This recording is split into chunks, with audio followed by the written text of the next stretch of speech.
Well, good afternoon, everyone. And again, thank you all, these extraordinary global leaders, for coming together around this table for a very important discussion and for combining our resources, both intellectual, mental, and in terms of the work that we each do. I'm very much looking forward to the next 2 hours spent together and all the work we will do going forward. As I began this week-long trip on the continent, I mentioned in a speech at the beginning of the trip in Ghana that the United States is committed to strengthening our partnerships across the continent of Africa with governments, with the private sector, and civil society, including all of you at this table. On this trip, I have worked with African partners as well as partners in the United States and around the world to deliver significant investments on this continent. Yesterday, here in Lusaka, I announced more than $7 billion in private sector commitments that will support climate resilience, adaptation, and mitigation. In Ghana earlier this week, I announced $1 billion in public and private sector investments to support the empowerment of African women, including a new Women in the Digital Economy Fund with 4 areas of main focus, which are access, affordability, digital literacy, and gender inequality. I met with tech entrepreneurs in Dar es Salaam and women business owners and young creatives in Ghana to understand how we can better support their ideas and innovations. And in Zambia this morning, I met with farmers using climate-smart agriculture, agri-tech, some of us call it, in extraordinary ways. In my meetings with the presidents of Ghana and Tanzania and here in Zambia, we have launched new initiatives to strengthen our business ties. We have also advanced our work to support democracy and good governance on the continent, which will invariably create greater stability, predictability, the type that businesses require and need to invest. In each of these engagements, it has been clear there is a strong desire from leaders on this continent, from young entrepreneurs on this continent, to increase investments on this continent. My visit has convinced me more than ever that we must all, around the globe, appreciate and understand the importance of investing in African ingenuity and creativity, the type I have seen during the course of this trip, the type that many of you at this table know and lead.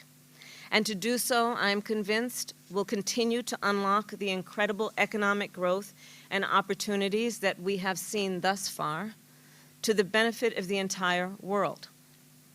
To help achieve these goals, I believe in the strength of public-private partnerships. And in fact, this approach that we have taken and the occasion for this meeting, I probably more accurately would call it a private-public partnership. In the investments in the private sector facilitated and coordinated with the public sector. And what that synergy has done, we've seen it before, and can do to maximize the human capacity, the innovation that is occurring here and in other examples around the world. And these partnerships in particular that are private-public, public-private, combine the expertise and the experience of the private sector with the reach and capacity of the public sector. By working together, I have seen and believe going forward we can unleash growth and opportunity that far exceeds what either the private or the public sector would do on its own.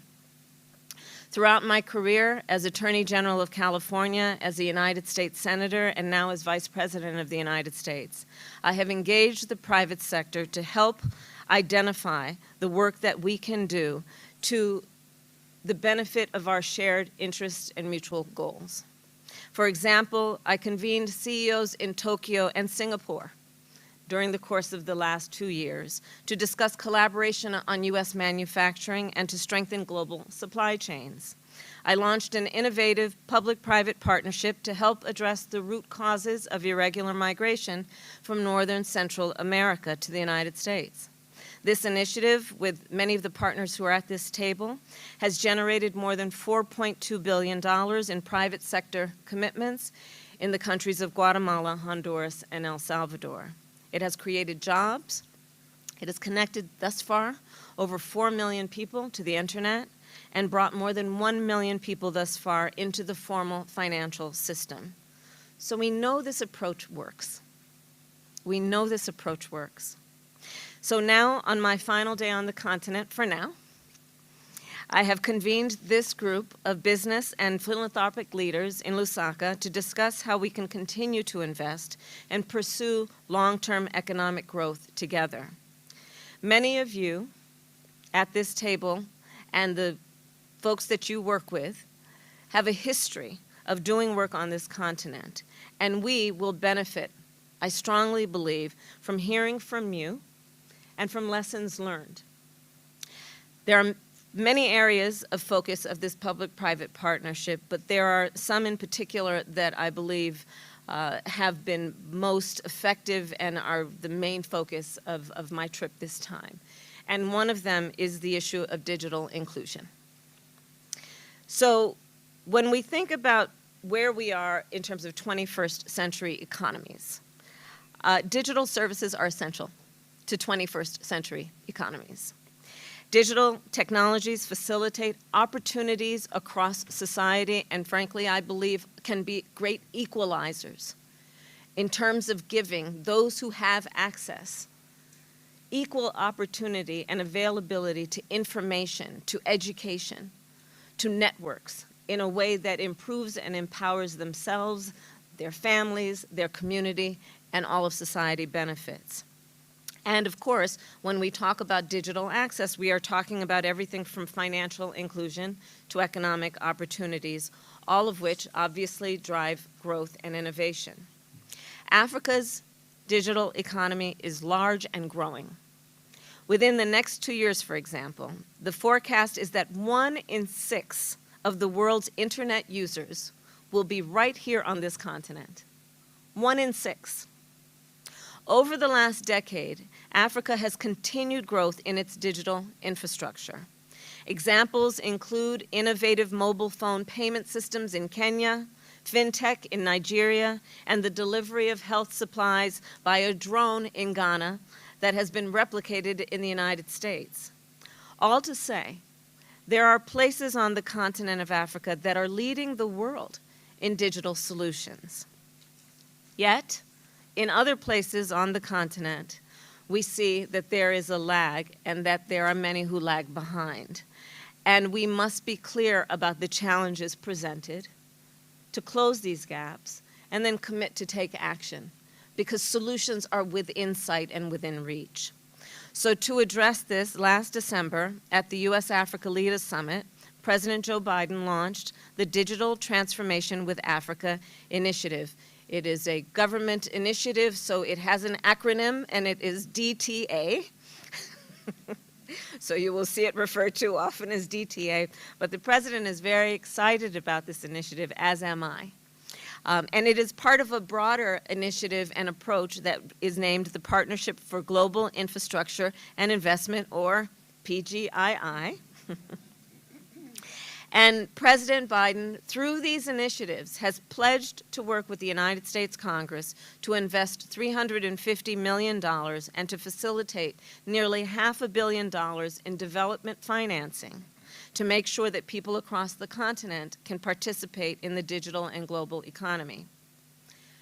As a next step, today, I'm issuing a call to action to the private sector and the philanthropic community to support these initiatives and work alongside us to achieve the goals of DTA and PGII. More specifically, I call on the private sector to explore opportunities to make direct investments and social impact commitments in areas such as increasing access to mobile banking, financing, and insurance, especially for women, digitizing small businesses to help them become part of the formal economy, providing tools, skills, and training to promote digital literacy, and increasing the use and development of apps. On that last point, I'd ask you to just imagine your own smartphone and the apps that it contains, and what those apps then give you in terms of access to a myriad of information and systems that help you go about your daily life. I mentioned that earlier today I was visiting a farm, and the fellow who runs the operation showed me an app on his phone that through the camera on his phone, if he takes a photograph of a leaf, of let's say the lettuce he is growing, the app will then, through AI, diagnose the condition of the leaf. Does it need more or less sun, more or less water? So this last point is such a big one in terms of when people are connected to the internet, when they are digitally connected, what it does in terms of opening up information sources and opportunities and access that are unimaginable without it. So this is the work that we are doing together. And in each of these areas, I believe it is particularly important, again, that we focus on inclusion of women and youth. And I call on representatives of the private sector to collaborate with each other as you do already, and with our administration, so we can identify synergies and support each other's work. And I would like just for a moment for us to think about the enormous possibilities that exist for growth and the use of technology. If, for example, as I described, a farmer can prepare for extreme weather or find new markets for their crops. A female entrepreneur can sell her goods through an online retailer. Young people can take classes online. Elderly people can have access to telehealth, and all that that will do to improve the quality of their life. By advancing digital inclusion, I believe we will be able to drive development in all of these mentioned sectors and so many more. So in conclusion, I believe that we are at an inflection point in the world, where the world is obviously faced with crises that we can articulate and we witness, but also where we are seeing in the world incredible innovation, particularly through technology and through, might I say, on this continent where the median age is 19, through incredible innovation among young people. So the investments that we make today have the potential to turn the challenges we face into great opportunities that will have generational and global impact. That is the moment that we are in right now. And that is the ability then that we have to participate in where this all goes. And so with that, I thank you all. Obviously, I am extremely optimistic about the future of this continent and by extension, the impact it will have on the rest of the world. I thank you all for your leadership and for joining us today for this important discussion. Thank you all very much, and I thank the press, and we will now proceed with the rest of our meeting.